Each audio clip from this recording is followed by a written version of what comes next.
Graça e paz, queridos. Louvado, exaltado seja o nome do nosso Deus. Abra uma palavra do nosso Deus, os que ainda não fizeram, aqueles que já fizeram, permaneça com ela aberta. Nesse texto que para nós é um texto tão conhecido, né? E o nosso texto básico, João 3,16, nos diz assim: porque Deus amou ao mundo de tal maneira que deu o seu Filho unigênito, para que todo o que nele crê não pereça, mas tenha a vida eterna. Palavra do nosso Deus.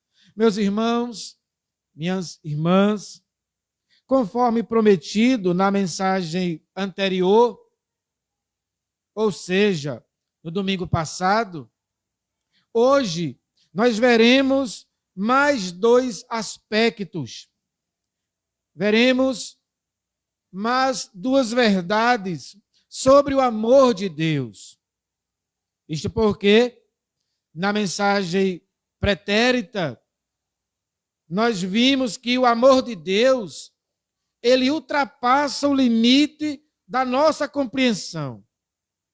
É um amor abrangente, é um amor que nós não temos a capacidade de absorvê-lo e explicá-lo minuciosamente como ele é. Ele ultrapassa o limite da nossa compreensão. E ele é um amor que envolve toda a criação. Não apenas é um amor que envolve os seres humanos, mas é um amor que envolve toda a obra criada e sustentada pelo próprio Deus. E agora, dando continuidade, vamos analisar mais as duas verdades que faltam e que esse texto ele nos apresenta. Sendo assim, eu começo dizendo que a primeira verdade analisada na noite deste dia é a seguinte: o amor de Deus, ele é um amor sacrificial. Ao dizer que o amor de Deus, ele é sacrificial, é o mesmo que falar que é um amor que entregou o próprio Filho para ser sacrificado. Isto porque o amor divino foi manifestado, entre outras ações, no envio do seu Filho unigênito para morrer na cruz, no que nós chamamos cruz do Calvário. Observem comigo que o texto diz assim: porque Deus amou ao mundo de tal maneira que deu o seu Filho unigênito. Em outras palavras, o amor de Deus é demonstrado na morte sacrificial do seu Filho Jesus. Ele deu. Voluntariamente ele deu, ele ofereceu o seu Filho para ser sacrificado. E ao dar o seu Filho para ser sacrificado, ele estava exatamente cumprindo o que já havia dito por meio dos profetas. A vinda de Jesus, a sua vida, a sua morte na cruz, é exatamente o cumprimento de tudo aquilo que os profetas, no que nós chamamos de AT, que é o Antigo Testamento, eles haviam profetizado. E nós sabemos que de uma maneira poética, embora a poesia daquela época, naquele contexto, difere muito do nosso contexto, o que chamamos e denominamos para poesia. Mas o capítulo 53 do profeta Isaías é um capítulo poético. É uma maneira poética de dizer e relatar o sofrimento do servo sofredor. E no capítulo 53, no versículo 10, a parte A, o Senhor diz assim: o Senhor Deus diz: eis, eu quis maltratá-lo, quis fazê-lo sofrer. Então notem que houve um desígnio, houve uma vontade, houve um objetivo. O próprio Deus aparece dizendo: eu quis Foi da minha vontade. Ninguém me constrangeu. Ninguém me forçou. Ninguém colocou em mim uma pressão para que eu assim entregasse o meu filho. Não, eu quis maltratá-lo, note. Eu quis fazê-lo sofrer. Resumindo, ele está dizendo, o meu amor é um amor sacrificial. Eu demonstro o meu amor na pessoa bendita do meu filho, ao entregá-lo para ser sacrificado. Então, irmãos e irmãs, que o amor estrondoso, por assim dizer, o amor imenso, o amor incompreensível, conforme já foi explicado na mensagem pretérita, o amor de Deus é lindo e é um amor que conduziu ao sacrifício do próprio filho dele. Agora,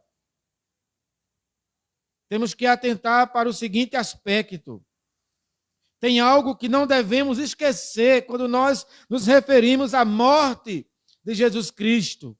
Isto é importante a gente compreender, ou no mínimo lembrar, que o sacrifício do Filho de Deus na cruz do Calvário foi com o propósito também de redimir tudo aquilo que foi corrompido pelo pecado dos nossos primeiros pais, Adão e Eva. Ou seja, haverá um momento na história em que todo esse vasto universo será purificado de toda mancha do pecado. E a pergunta é, por que será purificado? Quem foi que deu a vida na cruz para remover essa mancha do pecado, para trazer purificação? O nosso Senhor Jesus Cristo. O apóstolo Pedro, no capítulo 3, verso 7, da sua carta, a segunda, diz assim, pela mesma palavra, os céus e a terra que agora existem serão reservados para o fogo. Então, a mesma palavra que disse, haja e houve, lá no Gênesis, a mesma palavra encarnada, que é o verbo de Deus, ele, por essa mesma palavra, os céus e a terra que agora existem serão reservados para o fogo, guardados para o dia do juízo e para a destruição dos ímpios. Que dia do juízo será este? O dia do retorno triunfal, glorioso do Senhor Jesus. Porque ele morreu lá na cruz com o objetivo de redimir tudo que foi manchado pelo pecado. Inclusive este universo que está caótico, mormente o planeta Terra, onde nós habitamos. Então, haverá uma renovação no dia do juízo. Um comentarista bíblico disse assim, Deus determina o começo desse universo e o fim também. Sendo assim, sabemos que aprove a Deus, pela sua livre escolha, criar este mundo onde nós habitamos. Ele também não foi coagido, ele também não foi constrangido por nada nem por ninguém. Ele voluntariamente escolheu criar. E quando nós lemos o livro de Gênesis, quanta beleza ali. No princípio, criou Deus os céus e a terra. E até a ideia de princípio ali é o princípio da criação e não o princípio de Deus, porque ele é sem princípio, ele não tem um começo. No princípio, dando a ideia, no momento em que ele resolveu, então ele cria céus e terra. E você lê o livro de Gênesis e está lá, haja e ouve, para a glória dele próprio. Sabemos também que Deus criou os nossos primeiros pais e que eles desobedeceram aquilo que nós chamamos de lei do próprio Deus. Já era a lei de Deus lá no jardim, lá no Éden, quando Deus chega para Adão e Eva e diz, vocês têm liberdade para usufruir de tudo isto aqui, com exceção, ou seja, há uma lei, há uma regra, há uma norma disto aqui. E foi exatamente a árvore do conhecimento do bem e do mal que eles foram lá e transgrediram. Porém, ao fazerem isto, nós sabemos que a desobediência de Adão e Eva trouxe o pecado, não apenas para eles próprios, mas trouxe o pecado para o universo. O universo se tornou corrompido. Por isso que eu expliquei na semana passada, a natureza geme, a natureza está aguardando, na expectativa também do juízo final, da renovação de todas as coisas. Houve algo ruim, infectado no universo após o pecado, irmãos. Porém, sabemos que o sacrifício de Cristo, ele trouxe libertação e trouxe purificação de toda a obra da criação. Por isso que Pedro, ainda no capítulo 2 da sua carta, no versículo 13, ele diz assim: todavia, de acordo com a sua promessa, esperamos novos céus e nova terra, onde habita justiça. Então, o amor de Deus é um amor sacrificial. Ele sim, veremos, deu a vida por pecadores. Daqui a pouco eu exploro melhor o ponto. Mas não só isso. Esses pecadores habitarão aonde? Esses pecadores redimidos vão conviver onde? Onde? Naquela ideia infantilizada de que estaremos com asinhas de anjo nas nuvens, cantando, cantando. Seria um tédio. Uma eternidade assim. Não é isso que a Escritura revela, não. A Escritura mostra Cristo dando a vida na cruz, voluntariamente, para redimir, entre outras coisas, o universo.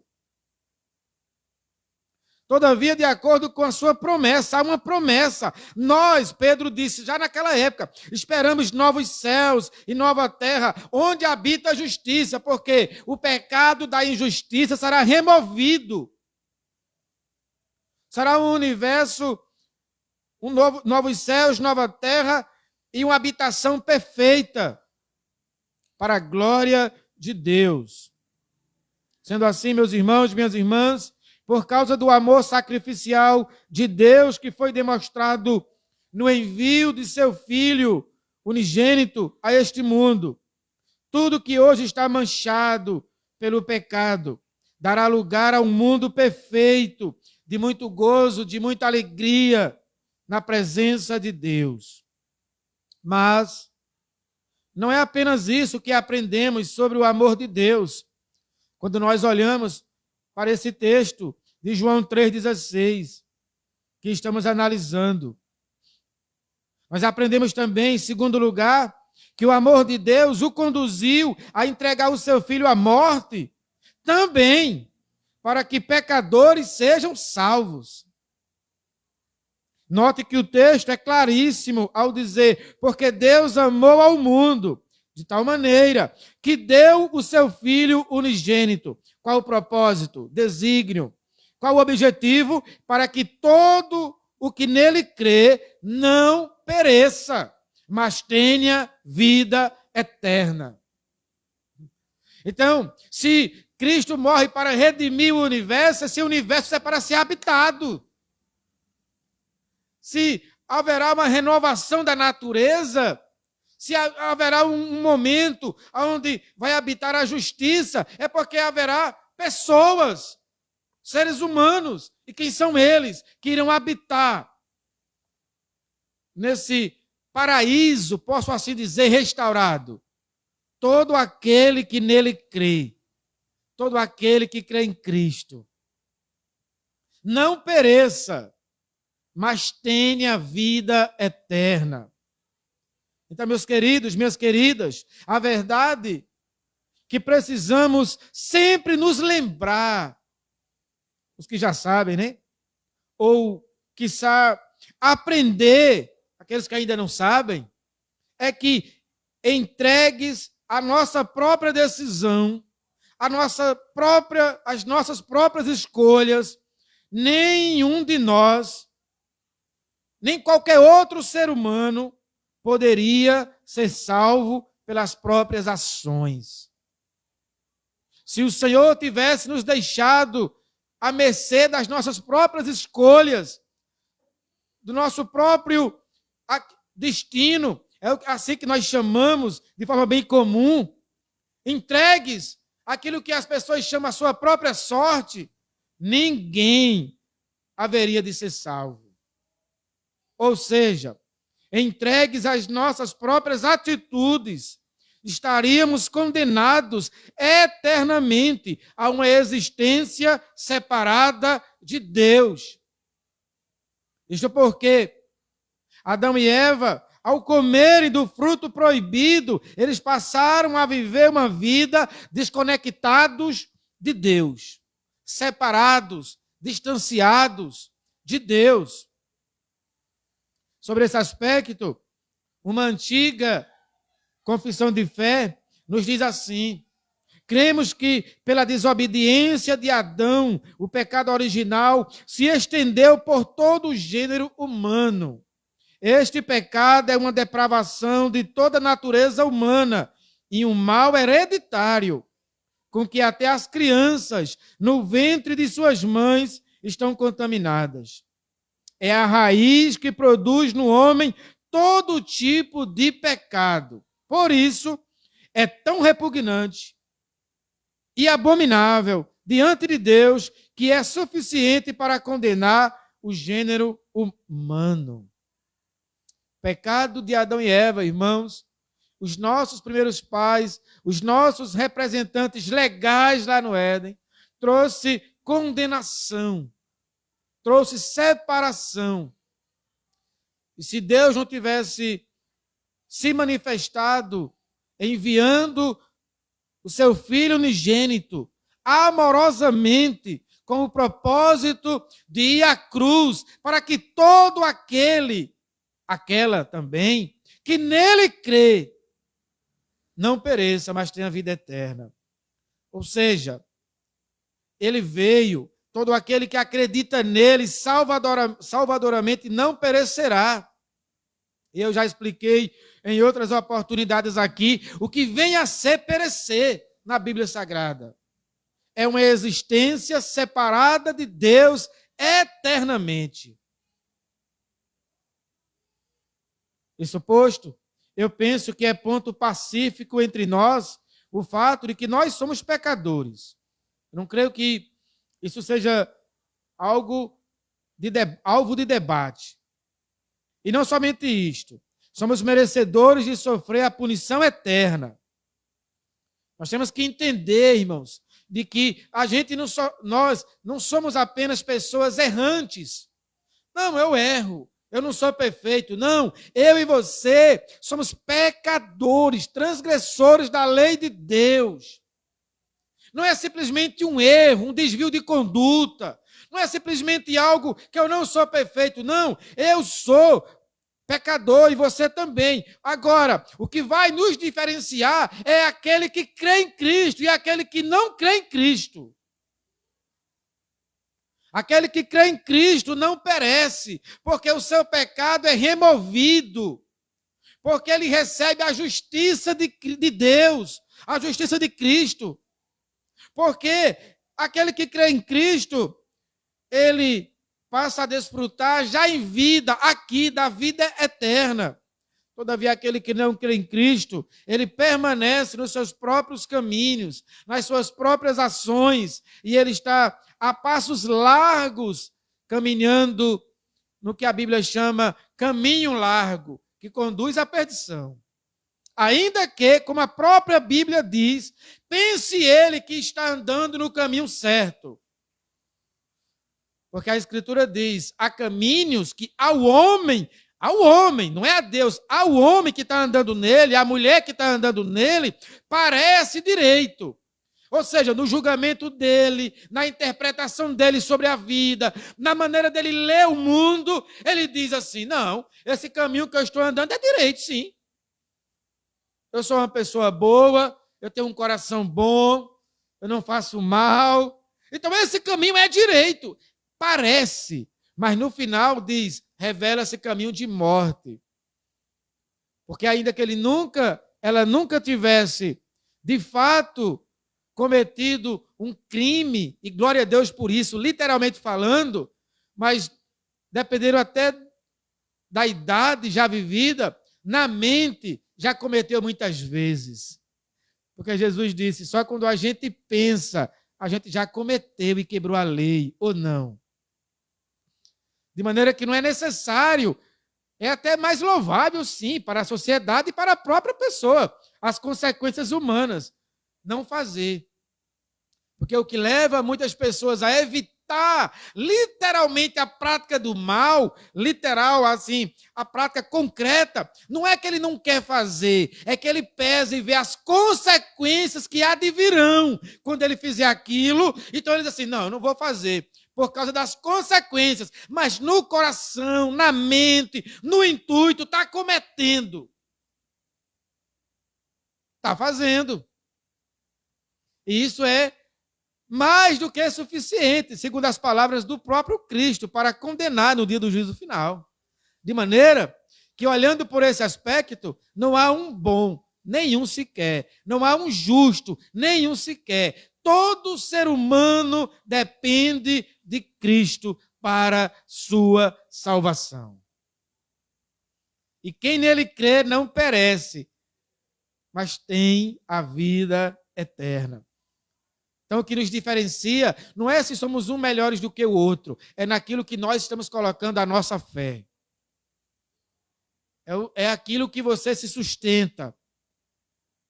É em quem você está crendo. É a quem você está entregando a sua vida. É quem está pautando suas ações. Porque entregues a nossa própria vida, era exatamente isso que iria acontecer com todos nós. Condenação. Entretanto, por amor a pecadores, irmãos. Um amor incompreensível na nossa limitação humana. Um amor sacrificial. Um amor grandioso por amor a pecadores como nós, que não merecemos qualquer manifestação de bondade da parte do nosso Criador. Mesmo assim, aprove a Ele, o nosso Criador, movido por um amor, repito, inexplicável. Aprove a Ele mandar o seu Filho a este mundo para ser crucificado e salvar todo aquele que crê nele. E é isso que o apóstolo Pedro nos diz, agora na sua primeira carta, no capítulo 2, verso 24, Pedro disse, Ele mesmo, Ele aqui é Cristo, Ele mesmo levou em seu corpo os nossos pecados sobre o madeiro, a fim de que morrêssemos para os pecados e vivêssemos para a justiça. Por suas feridas, vocês foram curados. Nota que coisa linda. O próprio Cristo, Ele mesmo, levou os nossos pecados sobre o madeiro, com o objetivo a gente agora abandonar o pecado. E aí a frase final é linda. Por suas feridas, vocês foram curados. E aqui, meus irmãos, minhas irmãs, nesta última frase, Pedro faz menção exatamente ao capítulo 53 do livro do profeta Isaías. Quando lá está escrito, pelas suas feridas somos sarados. Então, a ideia é que Pedro está ali, lembrando, naquele momento que está escrevendo a sua carta, exatamente do livro do profeta Isaías e dessa passagem. Então, Pedro diz assim, olha, saibam, ele deu a vida em nosso lugar, pelas feridas dele, ou seja, pela morte sacrificial dele, houve cura para nossos pecados. Somos sarados. Sobre essa passagem, um comentarista bíblico chega a dizer o seguinte, voluntariamente, ele, Cristo, tomou sobre si a maldição que havia sido pronunciada para nós, e por sua morte a removeu. Já a Bíblia de Genebra, no comentário sobre essa passagem, traz uma explicação melhor, quando diz assim, Cristo é mais do que um exemplo. Achei legal esse comentário. Porque para muitas pessoas, eles creem em Cristo, mas creem em Cristo como homem exemplar. E aí pegam a pessoa do Cristo e aí fazem da pessoa de Cristo algo que elas querem que seja, e não a própria Bíblia definindo Cristo. Então você pega uma pessoa que olha para a visão comunista, e se ele for bem inteligente, ele vai dizer, não, a Bíblia realmente é um livro testado, eu não creio em nada que está lá, porém, a figura de Jesus, ela é incontestável, Jesus existiu. Todo intelectual já não nega mais a existência de Jesus. Ele já chega ao ponto de, não, existiu sim. A diferença é que ele vai parar em Jesus. Ele fica só na figura Jesus. Ele jamais usará Jesus Cristo, jamais usará o Messias, porque para ele é Jesus, um homem que veio a este mundo. E um homem exemplar. Então ele pega o Sermão da Montanha e diz assim, pense no homem exemplar. Isso aqui deve ser digno para a gente viver numa sociedade igualitária. Aí ele vai e pega eles, baseado nesses ensinos, veja o que eles fizeram. No livro de Atos, pegaram tudo que tinham e dividiram. Vamos dividir a riqueza, socializar tudo. Ele interpreta da maneira dele, mas ele não nega mais que Cristo existe. Ou melhor, que Jesus existe. Mas ele vai dizer, é um exemplo. Não, ele é um exemplo. Mas Jesus não é apenas um exemplo. Ele é quem carrega os nossos pecados. Jesus não apenas existiu. Ele existiu e continua existindo, está vivo, porque Jesus é o Filho de Deus, o próprio Cristo, o Messias prometido no Velho Testamento, o enviado. Não é um exemplo de moralidade. Não é um exemplo para a gente viver melhor as relações humanas. Ele é o Salvador de todo aquele que nele crê. Então diz o comentário da Bíblia de Genebra, Cristo é mais do que um exemplo. Ele é quem carrega os nossos pecados, como o sacrifício perfeito. Jesus sofreu a maldição do pecado, aceitou o castigo que os nossos pecados mereciam e forneceu o perdão e a libertação da servidão do pecado. Isto significa, em outras palavras, meus irmãos e minhas irmãs, que todo ser humano, homem ou mulher, velho ou jovem, de qualquer classe social, de qualquer nacionalidade, entregando a vida a Jesus Cristo e confiando nele como seu salvador pessoal, será salvo.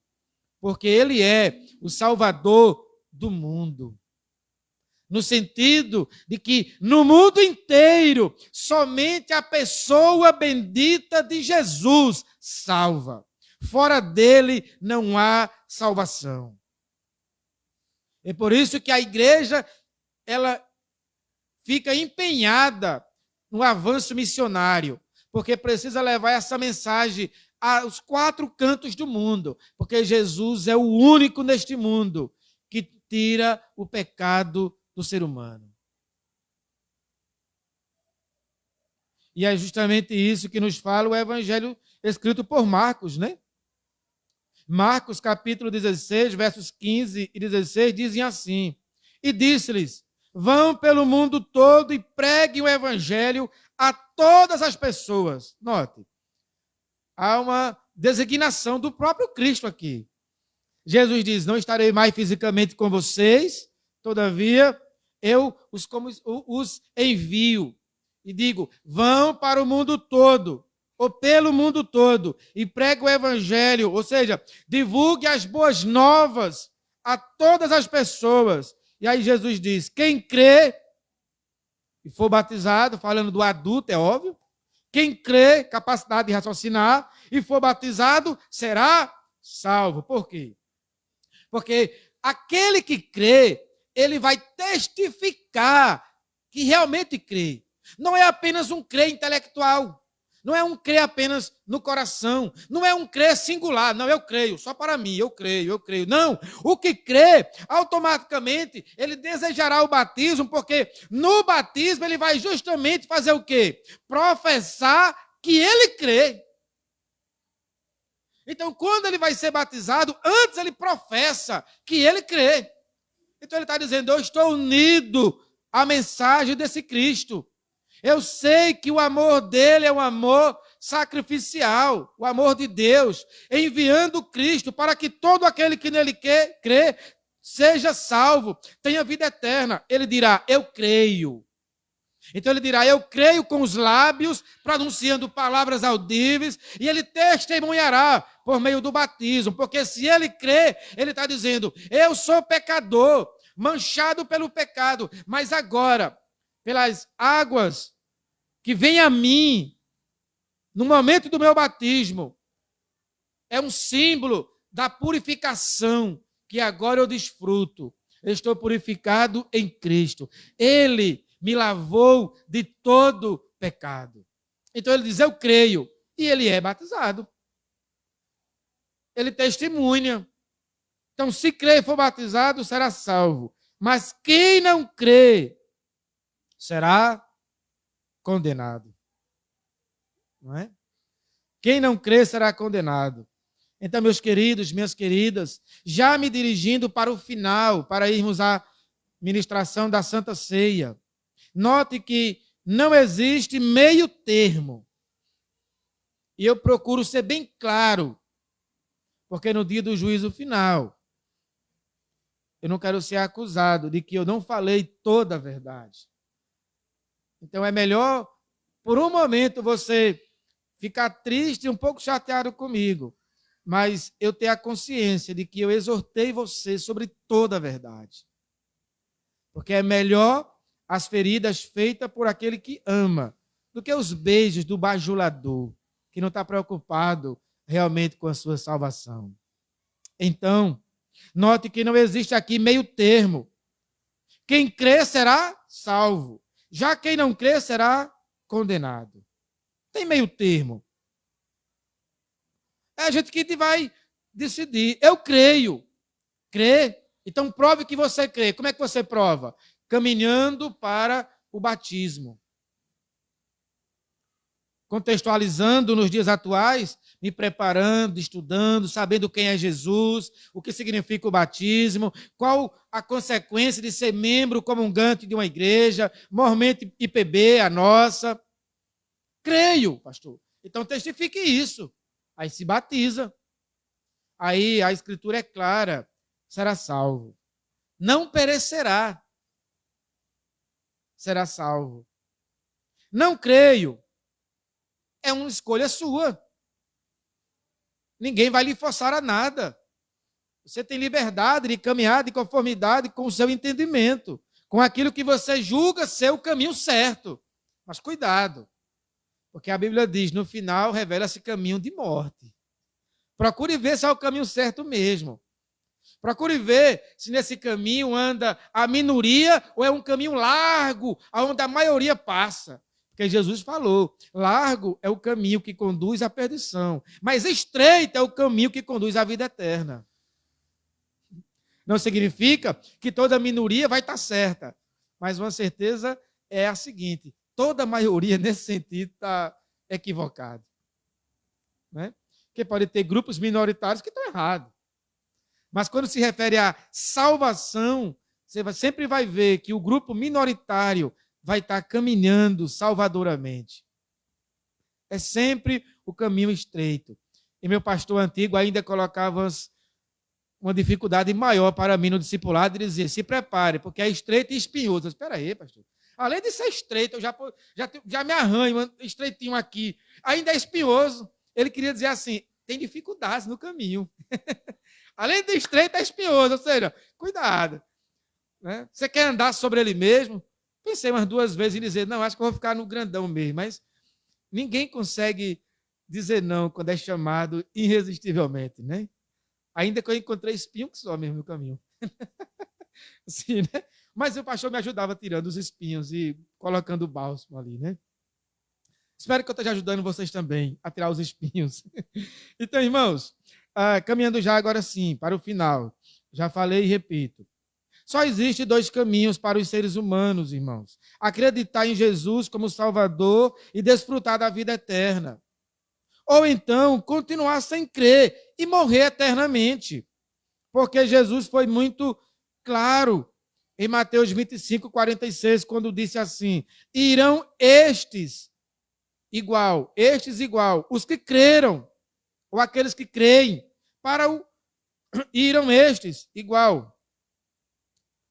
Os que não creram, perdão, aqueles que não acreditaram, para o castigo eterno. Porém, os justos, igual, aqueles que creem, eles vão para a vida eterna. Então, Jesus foi claro, é dois caminhos. Ou vida eterna, ou morte eterna. E eu termino com as seguintes aplicações. Meu querido, minha querida, você já sabe de qual lado você estará? Ou você já sabe em que caminho você está andando? Você está convicto que você está andando no caminho que é o Cristo? Ele disse: eu sou o caminho, a verdade e a vida. Ninguém vem ao Pai, senão por mim.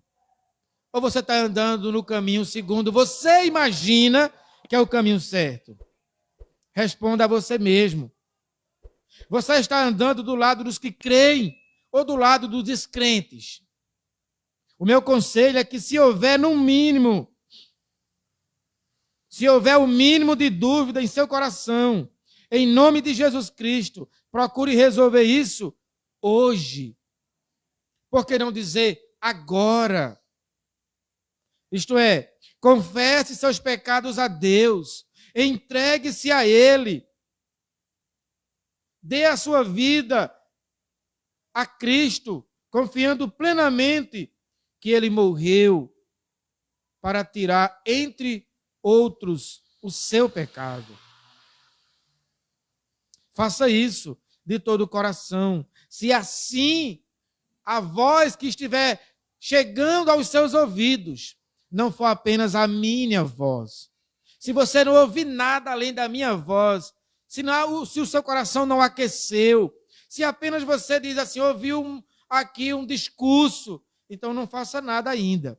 Mas se você entende que o Espírito Santo falou ao seu coração por meio da minha voz, não fique procrastinando, deixando para amanhã. Haja hoje, haja agora, para a glória de Deus e para a mudança real da sua vida.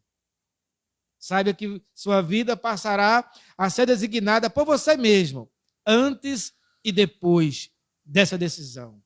Antes tinha uma vida, depois outra vida. E a noite deste dia fica marcada na sua vida como o dia que você de fato entregou a vida a Cristo Jesus.